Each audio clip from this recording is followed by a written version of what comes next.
Sir Chandrababu Naidu గారు జగన్మోహన్ రెడ్డి గారికి ఒక ఛాలెంజ్ విసిరారు సార్.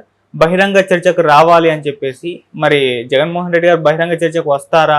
ఈ బహిరంగ చర్చ వీళ్ళిద్దరి మధ్య జరిగితే ఎలా ఉంటుందంటారు సార్? యాక్చువల్గా నిన్న సిద్ధం సభలో ప్రధానంగా చంద్రబాబు మీద ఒక ఆరోపణ చేశాడు జగన్. అదేంటంటే చంద్రబాబు 95లో 99లో తర్వాత 2014లో 3 సార్లు సీఎంగా ఉన్నప్పుడు ఆయన ఇచ్చిన హామీల్లో కానీ మేనిఫెస్టోలో కానీ కనీసం 10% ఆయన అమలు చేశాడా అనేది గట్టిగా మాట్లాడాడు. అంటే చంద్రబాబు పీరియడ్లో ఒక పథకం అయినా గుర్తుందా అనేది మాట్లాడుతున్నాడు. అంటే జగన్కున్న ఇదేంటంటే సంక్షేమ పథకాల్ని వైఎస్ఆర్ఏ బ్రహ్మాండంగా అమలు చేశాడు, వైఎస్ఆర్ తర్వాత నేనే చేశాను అన్న నెరేటివ్ జగన్ తీసుకెళ్తున్నాడు. చంద్రబాబు చేయలేదు అనేది బలంగా తీసుకెళ్తున్నాడు. ఇప్పుడు ఇక్కడ ఏంటంటే అభివృద్ధి కంటే కూడా సంక్షేమం అనేది ప్రధాన అజెండాగా జగన్ ప్రచారం అనేది జరుగుతుంది. అభివృద్ధి గురించి అతను ఎక్కువ మాట్లాడు, సంక్షేమాన్ని గురించి ఎక్కువ మాట్లాడతాడు. సో పథకాలు అంటేనే అర్థం ఏంటి? సంక్షేమ పథకాలు. ఈ సంక్షేమ పథకాల్లో వైఎస్ఆర్ అంటేనే పేరు గుర్తుకొస్తాయి. కొన్ని ఆరోగ్యశ్రీ కావచ్చు, ఫీజు రింబర్స్మెంట్ కావచ్చు, ఇలాంటివన్నీ వైఎస్ఆర్ పథకాలు.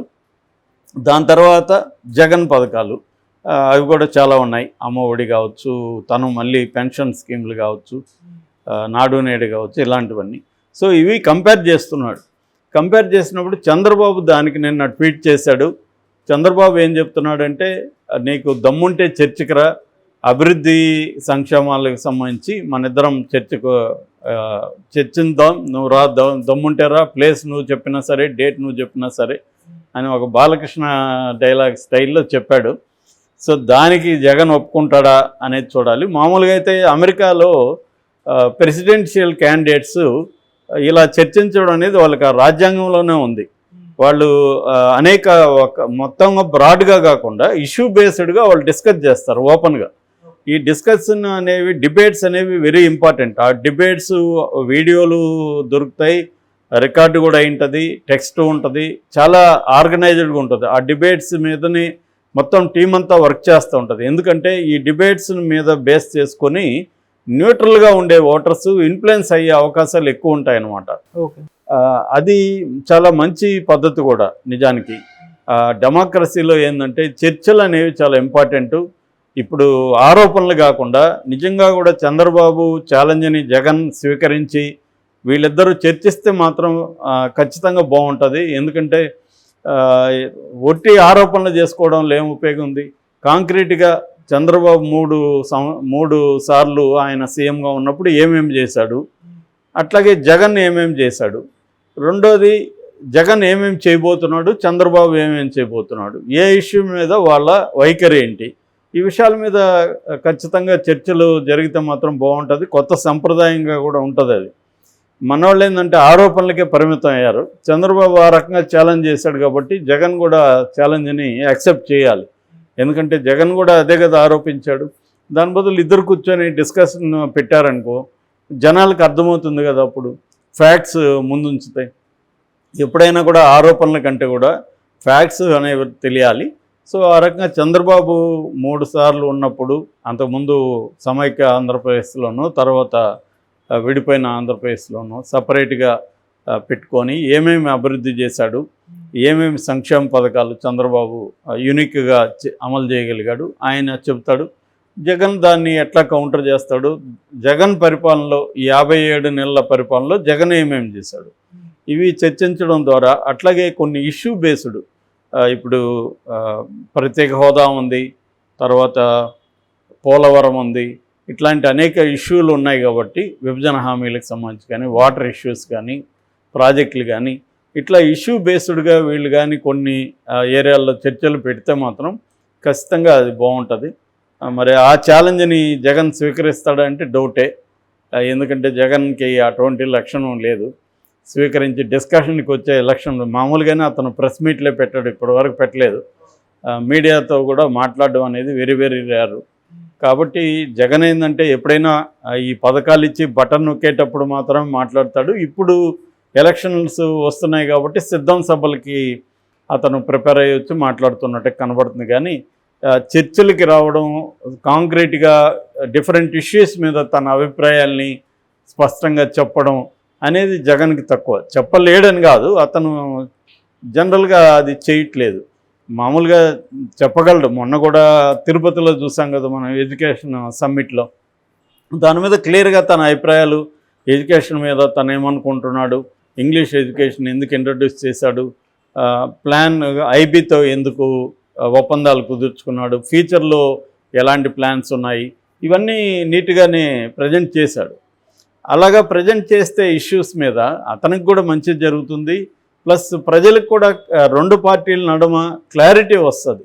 ఈ ఆరోపణలు, బురద జల్లడం ఈ పక్కన పెట్టి కాంక్రీట్గా ఒక ఇష్యూ బేస్డ్గా వీళ్ళిద్దరు కానీ డిస్కషన్లు మొదలు పెట్టగలిగితే ఖచ్చితంగా అది ఇంట్రెస్టింగ్గా ఉంటుంది. మరి చంద్రబాబు అయితే మాత్రం ఛాలెంజ్ చేశాడు, నువ్వు దమ్ముంటేరా అది ఇదని మాట్లాడాడు. దాంతోపాటు చంద్రబాబు కూడా అదే ట్వీట్లో ఆరోపణలు చేశాడు, నువ్వు ఇది దొంగ హామీలు ఇచ్చి మోసం చేశావు, తర్వాత రాష్ట్రాన్ని ధరలు పెంచి రక్తం పీల్చావు, తర్వాత దౌర్జన్యంతో రాష్ట్రాన్ని వెనక్కి తీసుకెళ్ళిపోయావు, ఇలాంటి వాడు ఇప్పుడు నువ్వు ర్యాంప్ వాక్ చేస్తే ప్రజలు నీకు పడిపోతారా, 50 రోజుల్లో నీకు ఇవే చివరి రోజులని కూడా అన్నాడు చంద్రబాబు.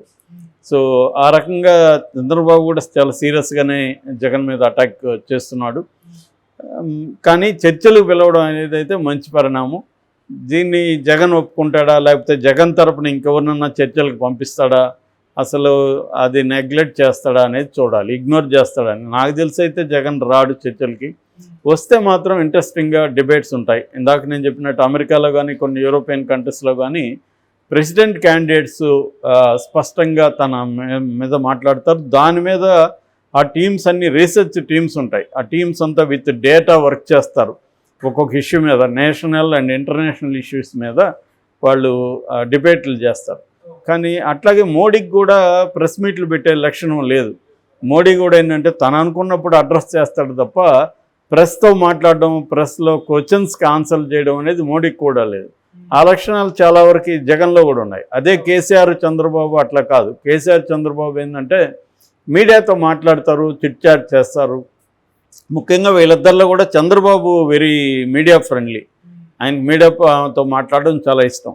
కేసీఆర్ అట్ట కాదు. కేసీఆర్ ఒక రకమైన దబాయింపుగా మాట్లాడతాడు. మీడియాని ఎవరన్నా అడిగితే కూడా వాళ్ళని అవమానకరంగా మాట్లాడడం, నీచంగా మాట్లాడడం, ఇవన్నీ కేసీఆర్లో ఉండే మైనస్లు.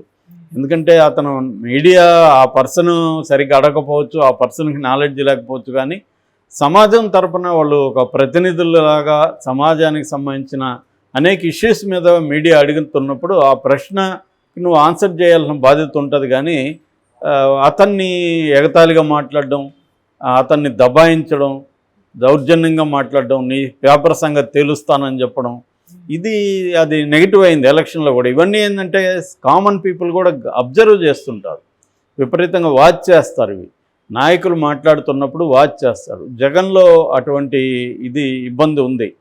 తను మీడియాతో మాట్లాడడం, పబ్లిక్తో మాట్లాడడం అది చేయాలి. ఇప్పుడు రేవంత్ రెడ్డి ఆ సంప్రదాయాన్ని కంటిన్యూ చేస్తున్నాడు. మీడియాతో చిట్ చాట్ చేస్తున్నాడు, ప్రజలతో ఇంటరాక్ట్ అవుతున్నాడు. ఎప్పుడైనా సీఎంలు అనేవాళ్ళు ప్రజలతో ఇంటరాక్ట్ అవ్వాలి, మీడియాతో ఇంటరాక్ట్ అవ్వాలి. అప్పుడు వాళ్ళు ఏమనుకుంటారో తెలుస్తుంది. అట్లాగే ప్రజల అభిప్రాయం కూడా వాళ్ళకి డైరెక్ట్గా జర్నలిస్టుల ద్వారా వాళ్ళకి అర్థమవుతుంది. అది చేయడం అనేది మంచిదే. చంద్రబాబు ఛాలెంజ్ అయితే మంచి ఛాలెంజ్ చెప్పాలి. ఈ రకంగా వాళ్ళు డిబేట్స్లో కానీ పాల్గొంటే మాత్రం ఇంట్రెస్టింగ్గా ఉంటుంది. కానీ జగన్ అయితే దానికి సిద్ధమా అనేది ఇప్పుడు క్వశ్చన్ మార్క్.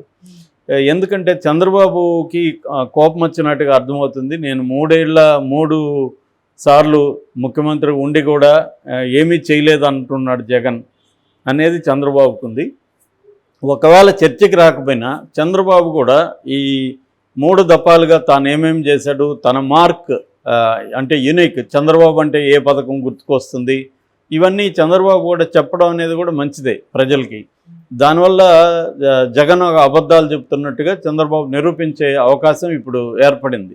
మరి ఒకవేళ జగన్ రాకపోయినా తనొక్కడే నేను 90 ముందులో అప్పుడు ఏం చేశాను, 99 ఏం చేశాను, 2014లో ఏం చేస్తాననేది ఆయన ఒక శ్వేతపత్రం లాంటిది విడుదల చేస్తే మాత్రం ఖచ్చితంగా బాగుంటుంది.